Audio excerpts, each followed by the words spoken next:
Some days I feel like I'm trapped in a dramatic, twisted film. My former sister-in-law was responsible for the loss of my first child. Yes, you read that correctly. Yet astonishingly, she was still welcomed to our next pregnancy reveal. Unbelievable, right? The story only gets wilder, involving a wedding, an abduction, and legal consequences.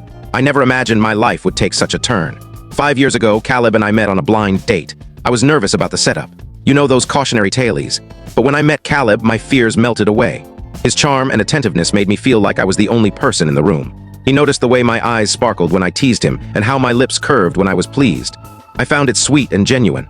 I was completely enchanted and never thought I'd fall so hard. During our date, he playfully warned me that his family was a bit wild. I laughed it off, saying everyone's family is a little crazy. Big mistake. 2 years later, I was walking down the aisle to marry him. Oddly, our first major issue surfaced on our wedding day. That's when I met his brother's girlfriend, Serafina, for the first time. I was in my white gown, makeup perfectly done, still buzzing from our vows and a bit of champagne. I danced over to Serafina to say hello. I wasn't going to mention her outfit, which was almost white, since I avoid conflict. As I moved to embrace her, she shoved me back with a look of disdain. She called me embarrassing and said I craved attention. I kept dancing, but she continued, saying I was lucky Caleb had such low standards, because if he were like his brother Ethan, he'd have hit me for even approaching him. What? Why would anyone boast about their partner being violent? I ignored her and kept dancing, which might explain what happened next. Perhaps she had issues, but moments later, she returned with a glass of wine. She threw it, ruining my wedding dress. Then, out of nowhere, she said she knew Caleb and I wanted kids and hoped I'd never have any. It was bizarre. Why did she hate me? I wanted to break down, but I refused to let her ruin my day.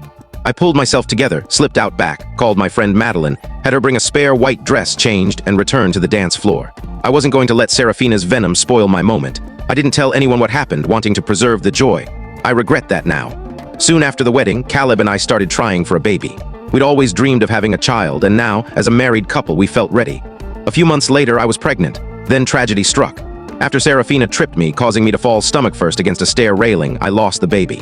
It was devastating. I initially thought it was an accident. Since my pregnancy wasn't yet visible, we hadn't told anyone. Now I suspect she knew. She kept asking strange questions and pushing me to drink alcohol. It was heart-wrenching. Worse, at our next doctor's visit, tests showed it was unlikely I'd conceive again. That was the first time I saw Caleb cry.